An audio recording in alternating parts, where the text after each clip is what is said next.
Welcome to Behind the Law with Justin Clark, the show that takes you behind the law and answers your toughest legal questions.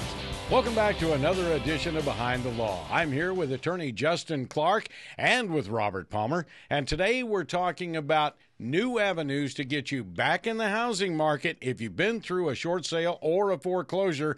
Exciting things lie ahead. But we've got callers on the line now. The special guest that we have with us today is Robert Palmer. You'll recognize him from 8 o'clock on Saturday morning, 2 o'clock Saturday afternoon, 10 o'clock Saturdays on WRDQ TV 27, billboards all over town. RP Funding is probably one of the most proactive companies in the mortgage business right now. They're doing it their way. They're doing it with no fees and guaranteed lowest interest rates on almost every program they offer. This is a company you definitely want to consider when it comes to buying, refinancing, and they've got new plans for those of you that have been through a short sale or foreclosures, and that's what today's show is all about. 855-297-9696. Hold on, let me ask you a question, Yes, Robert, sir. before we start again, Please. okay? Does anyone ever come in your office and say, "Man, you look a lot better in person. You look really fat on those billboards of those TV shows"? Because I'm getting so sick. Every single person that comes in my office says, "Oh, you're actually more handsome in person," and I say, "Oh, what does that mean?" Because I think you're basically saying I'm fat, a fat pig on TV, or what are you saying, kid? Because every single person that comes in says, "You look way more handsome in person." I love that. Yeah, well, I've dropped 60 pounds. I went on a pretty intense diet last November. I've lost 60 pounds, so I get that a lot, actually. Yeah. But I think mine's probably more justified than yours is. Mine is not. I'm the same weight I've been since I've been doing this, and every single person says, "You look way more handsome in person," and I say, "That's not very nice." I don't think that's nice. Take it as the compliment. Just focus on the compliment side of it, and don't worry about the other insinuation. Man, my personality won't allow me to do that. now, Rob Newton, you've been on TV for many, many, many, many years, and the rumor is television does add weight. Is that true? It adds 10 pounds, but I tell you what, as heavy as I was a few months ago, 10 more pounds, the TV was falling off the shelf. People with flat screens, it wouldn't stay on the wall. All right, you can go to the calls. I'm sorry. Sorry to digress. Robert Palmer, those billboards that you used to have, those are pretty heavy on those buildings. Now they're just right there. That's right. Looking good, buddy. He used to be a heavyweight in the mortgage business. Now he's the lightweight, and he's the best. John in Orlando, what's going on? Hey, guys. What's I found up, myself in a situation to where I got 10 years, no credit cards, no car loans, no nothing. And then I was told to get a couple unsecured cards, which led to a couple of unsecured cards. Nothing major, though. Only total up to about $2,000 in actual credit. I got one negative on my credit, the charge off for like $500 that it's paid. And I'm finding myself in a situation where it's hard to get my credit score up to anything over 600. All right, where is that score right now? Have you checked it recently? And what service are you 597. using? Okay, and what service are you using to check that? Credit Karma. Okay, gotcha. A couple big factors. How many months have you had those credit cards?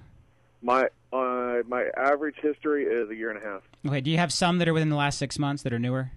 Yeah. Okay, and then what kind of balances are you carrying? You said you've got about $2,000 in limits. What do the balances look like on those cards? No, that's part of the problem, I realize. Yeah, that's probably the biggest problem. I mean, I've seen people's credit scores drop 100 points just by paying the utilization down to where they had a high utilization, they were able to pay it down near zero. And again, it's important to do that before the statement comes out, because what the bureaus report is the statement balance. So if you get a statement in the mail, then you mail in a check and pay it down to zero, and then you use it again, it's whatever was on that statement, which is before your payment is normally credited. So I tell people to mail the payment a little sooner so it can get credited before the statement comes out. Really focus on that utilization. The two big things you can do to get your score up is, one, don't take out any new credit, and once all of your trade lines are at least 6 months old, you get a little boost. So when you hit the 6-month mark on that newest trade line, that will give you a boost. And then the biggest thing you've got to focus on is getting your hands on that couple $1,000s it's going to take to get the balances paid down to as near zero as possible, and you're going to see your credit score skyrocket. We're going to take a break, but before we go, is your house underwater? Depending on your situation, you may be eligible for an interest reduction through the HAMP and the HARP programs. Call right now. Schedule a free consultation with the offices of Gregory and Clark at 321-282-1055. Justin Clark may be able to lower your monthly payments and save your home. Don't pay more than your house is worth. Call now. We'll be right back. And so whenever you take out a new debt, they kind of ding your credit score and they back you off a little bit because they need to see how you will act with this new payment every month. Stay tuned. Justin Clark will be right back with more Behind the Law.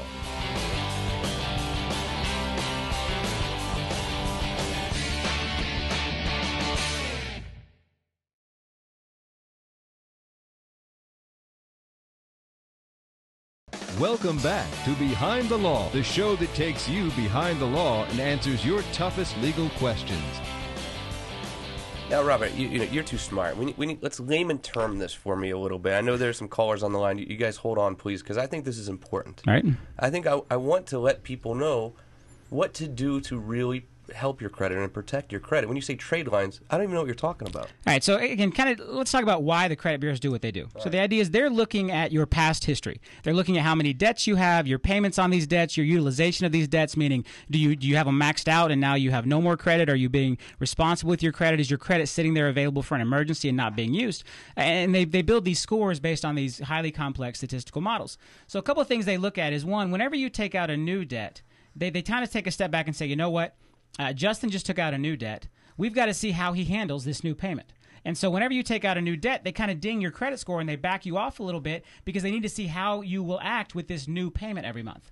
And then the second thing is, so once that hits the 6-month mark, we see the score go up. The other thing is how heavily you use your credit cards. So if you've got $2,000 worth of credit cards like our caller, and they're sitting out there with a zero balance, then you're basically telling the credit bureaus, hey, I don't need this $2,000. Right. I'm strong enough financially that I have the ability to go get $2,000 off my credit cards, but I'm not. I'm not using them, or I'm using them and paying them right off. Where someone who has $2,000 in credit cards and maybe owes the full $2,000 or the full 21, maybe they're over limit, $2,100, to the credit bureau, this signals that you could be in trouble because you've gone out and utilized 100% of your credit card debt, showing that you needed cash that you didn't have available from your paychecks, from your savings account, from other situations. So again, the balances to credit limits has become one of the bigger and bigger factors in credit scoring, I'd say in the last 10 years, because they've seen it's a great leading indicator of someone in trouble. If someone suddenly goes out and maxes out all their credit cards, it means they've had a shortfall of cash in their life. They've now maxed out their credit cards. So they may be looking for new credit cards or new debt to try to supplement the income further, and that's a big red flag to the credit companies. One of the big things that you pointed out on your show when we did the several editions on fixing the credit was you really emphasized this statement date. I don't think a lot of people understand the statement date importance. Can you go over that one more time? Yeah, so a lot of people, will pull their credit and they'll say, oh, you $1,000, to Home Depot. I'm like, oh, no, I bought a grill, but I paid it off as soon as the statement came. Well, what's important is whatever the statement says. So if your statement comes in the mail and it says you owe $1,000, in 99% of the time, that's what's getting reported to the credit company. So even though you mail them a check for the full amount the next day and pay it off, that never hits your credit. It's whatever is on that statement. So if you're very conscious and trying to make sure your credit score is as high as possible, maybe you're about to buy a car, maybe you're trying to buy a house, mail those payments in a little early. You bought the grill. Most people can go online and see what their balance is. So find out when that statement drops and go online, make a payment, mail in a check. Make sure you pay it off before they generate your statement. Because in most cases, whatever that statement says that you receive in the mail is the only number that's ever reported to the credit bureaus. Some people think the credit bureaus get a daily update. Every day, whatever you owe gets reported. 99% of credit card companies only report balances one time a month, and the balance they report is whatever is printed on the statement you receive in the mail. Let me ask you this, because I once had a cell phone provider, it was Verizon. They really pissed me off one day. And they said that, oh, you owe this money, and I didn't owe it. It was only like $500. I could afford to pay the $500, but they upset me, so I didn't pay it. How does that affect my credit? Yeah, again, this is one of those tough situations where you've got to make a decision between doing what you believe in, which is I don't know this money, I'm not going to pay it, and then weighing out the future effect that could have on your credit. If you refuse to pay that debt and it goes to collection or charge off, your credit score could drop 100 points easily. Just for like a Verizon thing. Absolutely. Any type of collection or charge off. Again, but this isn't just paying it a month late with that type of bill. It's more letting it go to collection. They're coming after you. They really think you owe them that money. And now all of a sudden you go out and buy a car and you pay a higher interest rate on your car loan. You've cost yourself more than the $500 you tried to argue with Verizon about. So it is kind of a catch-22, and people have to make decisions about standing up for what they think is right and what they maybe do or do not owe versus the damage it can do to your credit. And this is one of the problems with credit scoring in this country is that the credit scorer can't see an explanation. You can't go in there and argue with the credit score. You can file a dispute with the credit bureaus, which will either resolve it or keep it on there, but there's no way to kind of tell your side of the story. All the credit bureau sees is Justin took out a cell phone, never made his payments, maybe he's in trouble, let's drop his credit score so he can't get any more money. And that's really the mentality they use. Another question, and I get it all the time from my clients who are looking to buy a house. Well, I went to the doctor, or I had surgery, and I had that outpatient surgery, and now I'm on some sort of payment schedule with the doctors. How do doctors' bills affect credit? Yeah, again, as long as you're on that payment schedule, as long as you're making payments and you're responding to that obligation, it's not going to show up on your credit in most cases. What will happen is if you ignore that doctor bill, you'll start getting these collection notices in the mail.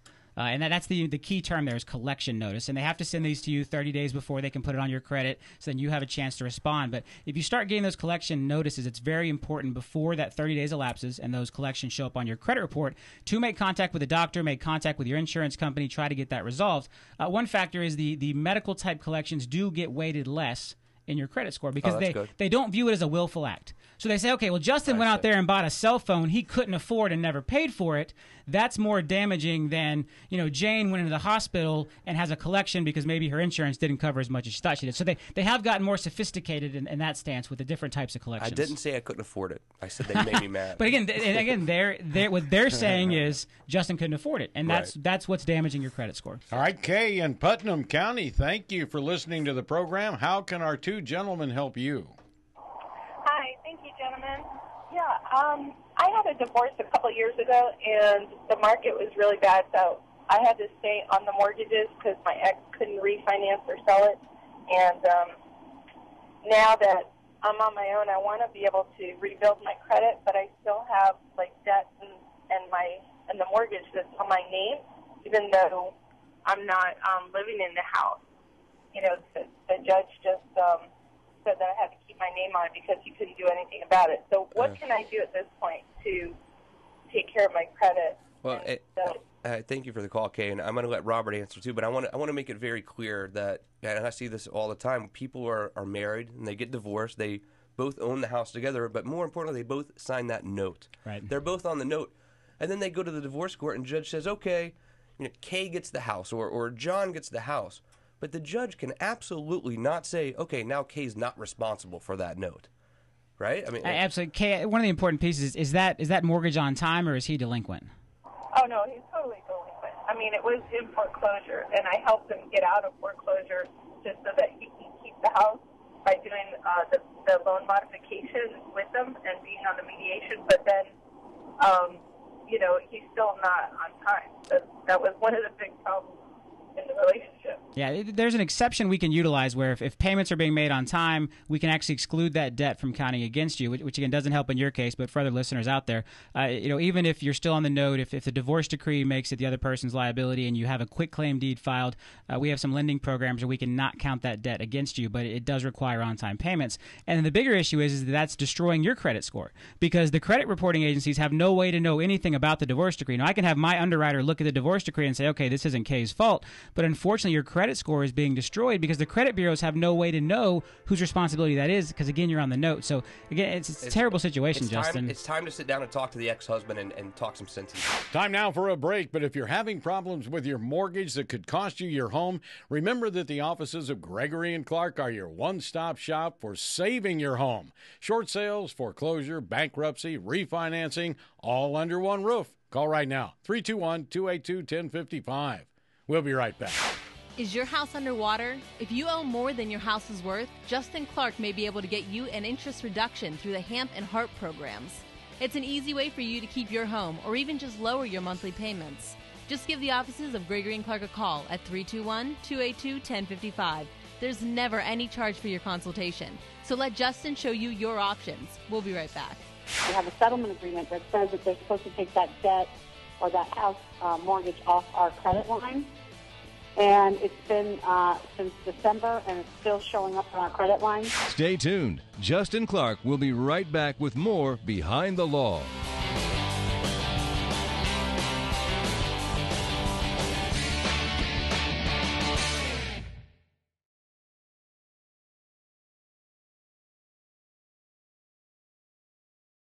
Welcome back to Behind the Law, the show that takes you behind the law and answers your toughest legal questions.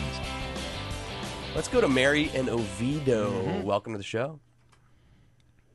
Mary, are you there? Yes, I'm here. Go ahead with your question, ma'am. Okay. We had a house in South Carolina in 2010. Water fell, and the insurance didn't cover it. We were already out of the house because it was going to be sold that week. We had to file a lawsuit, and what ended up happening is we have a settlement agreement that says that they're supposed to take that debt or that house mortgage off our credit line. And it's been since December, and it's still showing up on our credit line. It's only my husband that was on the house. But in other words, when we pull his credit, it still shows that he owes $160,000 on that house, and that it was a problem because we made payments on it as long as we could. But then, they took 2 years to settle with us, so the house payments weren't made. But they agreed in the settlement to go ahead and take it off, and it hasn't been. Is that something where I can just show a mortgage lender the settlement agreement and say this is what's supposed to happen? Because what happened is they've resold the mortgage now like 2 or 3 times, and it's with a company that doesn't return my phone calls. Mary, one quick question. What's your credit score look like? I understand you had this house where you had a settlement with a lender or contractor, I guess, because of some damage that was done. They agreed to take the loan off of your credit in the end. It's still on there, so what's that done to your credit score? Oh, okay. This is Miriam. It's my husband's credit score. Okay. And basically, my question, his credit score's gone down, obviously. But the problem is it shows $160,000 in debt that we don't have. Yeah, you can show us the documentation as a lender, and we can say, okay, we see here that Miriam has settlement papers, that this is cleared up. But what we can't do is get it taken out of your credit score. So if the damage it's done to your credit score is too great, that's going to prevent you from getting a loan. Because, again, we can look at your documentation and not count that debt against you from a qualification standpoint and recognize that you don't owe it. But if it's still damaging your credit score, that piece is what could prevent you from getting a loan. So have you checked your credit score lately, or your husband's credit score, to see where? Yes, it's damaged it, yeah. Okay, so that's the key, and that's what's really going to hang you up is waiting until that credit score is able to come back up. Now, one strategy you can utilize is you can file a dispute with the credit bureaus. Okay, so if you go to Equifax, TransUnion, and Experian, you can file a credit dispute. What this will happen is it will open up a dispute process where you can provide your documentation to the credit bureaus. But the nice thing is during the 30-day dispute process, they will take that trade line out of the calculation for your credit score. Okay. Now, a lot of people have abused this in the past. They've disputed real trade lines just to get them out of their credit score calculation for the 30 days and then gone and tried to buy a house. So what we have to do as a lender is whenever you have a disputed trade line, we have to have documentation proving that you're going to win that dispute. And it sounds like you have that documentation. So if you'd like to give us a call, we can help you work with this. The key is going to be to file that dispute with the credit bureau, and then give the paperwork to a lender who's able to manually underwrite and look at that information and make a decision and realize that you have been released from liability, but your credit has not yet updated. Now, another option is maybe people at home don't worry about all this crap and call RP Funding and see if you can get a mortgage, right? I mean, I'm serious. No one wants to know all this stuff. Who wants to learn all this credit garbage? I'm just going to take my headphones off and leave then. No. I'm serious. Let's go back to the office and wait for the call. How's that? If you're looking to buy a house, you're looking to get back in, and you're not sure if your credit is good enough, well, what should they do? Yeah, again, give us a call. I think that's the key is, call a lender, call a company. We have our own underwriters. We make our own credit decisions. We're not a middleman. We're not a third party. So I think we have a better handle on what's acceptable, what type of qualifications can work, what we can help you do. So you can reach us at 407-802-3344. Free, no obligation to get started with the mortgage process. We pull your credit. We don't charge you anything. A lot of banks want to charge you $300 just to talk to you, get that credit card. We don't charge anything. We pull your credit. We eat that cost. We take a look at things. One of our loan officers will analyze your situation. If they feel like it's out of their scope of expertise, they can actually go talk to an underwriter, one of our credit underwriters. We're all in the same building, and get their opinion on your file. So, again, we can really help work with you and make that decision. The best thing to do, again, is just give us a call and let us start that process. It doesn't cost you anything. We can give you a lot of good advice on kind of what direction to move in to get back to where you can purchase a home. We're going to take another break, but you can get legal advice right now by calling Justin's office at 321-282-1055. Associates are standing by. We'll be right back. I froze my credit and wanted to know, does the credit score still move independently of that, or is it actually frozen? Stay tuned. Justin Clark will be right back with more Behind the Law.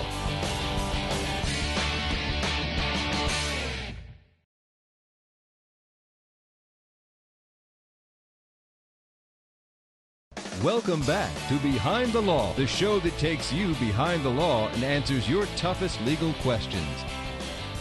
John in Claremont, you're on the air with Rob Newton, Robert Palmer, and Justin Clark. Welcome to the show. Hi. I have a question about related to credit scores. A couple years ago, under the advice of Clark Howard,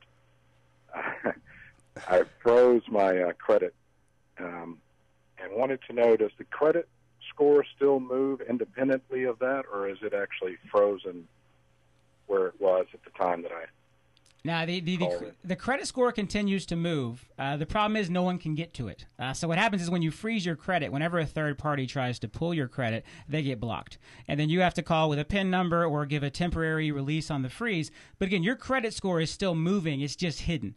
So when they freeze that credit, they basically freeze the ability for third parties to view it and to obtain the score. But they're still doing all of their scoring models, all of their reporting, all of their calculations. They just don't share that information with anyone else. So you haven't done any long-term damage to yourself. There's no negative effect of freezing credit. If anything, it prevents unwanted credit inquiries, so there is some benefit there. But you do have to jump through a couple extra hoops when you're ready to borrow money, because now you have to either release the freeze for 24 hours, give special authorization for someone to pull your credit. So you've got to be a little more active in getting your credit pulled to move forward with a credit transaction. I'm kind of lost. Why does someone freeze their credit? You know, this is something where the credit bureaus came out with this because people were complaining that their credit was being pulled unwantedly or identity theft. You know, I had an identity theft attempt on me 5 or 6 years ago. All of a sudden, I start getting emails from the credit bureau saying I just opened a Best Buy account, I just opened a Sears account, and all these things. And had my credit been frozen, those companies would have been unable to obtain a credit report and unable to grant credit. So a lot of people use it as an identity theft prevention tool, because now whenever a credit report is issued, they have to call you and get your authorization to unfreeze to give that credit. And then also some people use it just to prevent unwanted credit pulls or unwanted people prying into their private credit business. Well, you know, Robert, I just want to thank you so much for being on the show today. I think it was very helpful to my clients, all the guys from TV 27. Thanks a lot. Tony Mott is here as well. Laura Lee, Scott Richards next door. And Rob Newton, of course. That'll wrap up our discussion, but there's still so much to talk about that could save your home. So if you have questions, give the offices of Gregory and Clark a call right now at 321-282-1055. There's never a charge for a consultation, and it could save your home. We'll see you again next week right here on TV 27. Thank you for watching Behind the Law with Justin Clark. Be sure to join us again next week as Justin takes you behind the law and answers your legal questions.